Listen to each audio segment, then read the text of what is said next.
Pacific salmon grow up roaming the cool waters of the North Pacific. Born in rivers from California to Alaska, they swim thousands of kilometers across state, provincial, and international borders. Their migration is one of nature's greatest wonders. But the greatest obstacles facing salmon aren't always natural ones.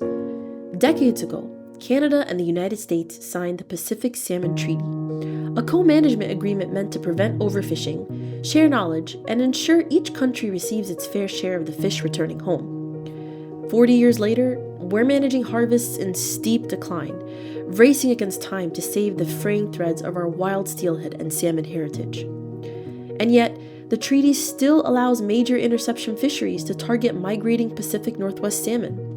For example, the Southeast Alaska fishery routinely catches 3 times as many salmon as all fisheries in Oregon, Washington, and BC combined, meaning not enough fish make it home to fill our rivers, regenerate our ecosystems, and feed the communities that depend on them.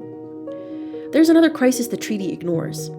Alaska releases 2 billion hatchery salmon a year into a warming ocean, artificially inflating abundance to justify fisheries that intercept our wild fish. Forced to compete for a limited food supply, all salmon are left smaller and weaker. Meanwhile, the treaty fails to deliver a cornerstone of fishery management: transparent, independent monitoring to count every fish. BC, Washington, and Oregon share these concerns because their wild salmon face the same threats. The call is growing for a modernized treaty that reflects today's reality.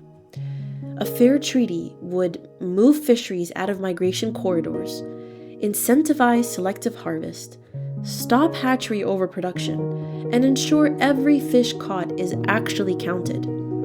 Salmon and ecosystems don't have a seat at the negotiating table, but the communities and fisheries that depend on them do. Ask your Pacific Salmon Treaty negotiators to stand firm for a treaty that's transparent, sustainable, and fair. Learn more at salmonunited.ca.